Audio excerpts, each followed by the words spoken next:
महाभारत का महान युद्ध समाप्त हुआ। पांडव विजयी थे, लेकिन उनके दिलों पर एक भारी बोझ था, भाई हत्या का पाप, और इस पाप से मुक्ति केवल महादेव के आशीर्वाद से ही संभव थी। पांडव काशी पहुंचे, पर शिव वहां नहीं मिले। वे शिव के दर्शन के लिए पर्वतों को पार करते गए, हवाओं, हिमखंडों और गर्भित चोटियों के बीच।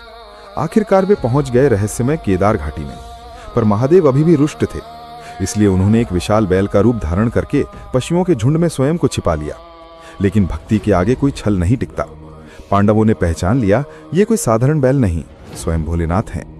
भीम ने अपना विराट स्वरूप धारण किया, 2 पर्वतों पर पैर रखकर ऐसा जीवित द्वार बनाया कि कोई भी पशु बचकर न निकल सके। सभी गाय बैल आगे बढ़ गए, पर शिव स्वरूप बैल स्थिर खड़ा रहा। उसकी आंखों में गहरा रहस्य चमक रहा था। भीम ने झपट्टा मारा और तभी चमत्कार हुआ। बैल का शरीर पृथ्वी के भीतर समाने लगा, जैसे धरती स्वयं अपने स्वामी को वापस लेने आई हो।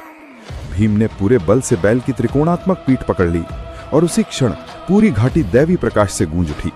महादेव प्रकट हुए, उनकी दृगों में करुणा, उनकी मुस्कान में आशीर्वाद। उन्होंने कहा, तुम्हारी भक्ति और संकल्प ने मुझे प्रसन्न किया, आज से तुम सब पाप मुक्त हो। उसी स्थान पर जहां बैल की त्रिकोणात्मक पीठ प्रकट हुई, वहीं केदारनाथ ने जन्म लिया। उसी पवित्र स्थान पर शिव अपने पिंड रूप में स्थापित हो गए और युगों युगों से भक्तों को मोक्ष प्रदान कर रहे हैं। जब शिव बैल के रूप में पृथ्वी में समाये, शिव के शरीर के 5 दिव्य भाग 5 स्थानों पर प्रकट हुए।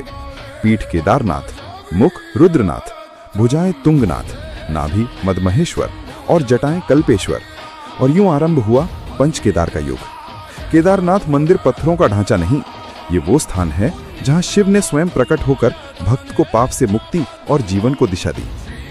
जो भी यहाँ आता है, आंखों में श्रद्धा और हृदय में भक्ति लेकर, वो खाली हाथ नहीं लौटता, क्योंकि यहाँ हर पत्थर शिव है, हर हवा शिव है और हर धड़कन में भोलेनाथ की महिमा बसती है। शिव भक्तों की सुनते हैं और आज मैं शिव से नहीं, उनके भक्तों से उम्मीद रखता हूँ।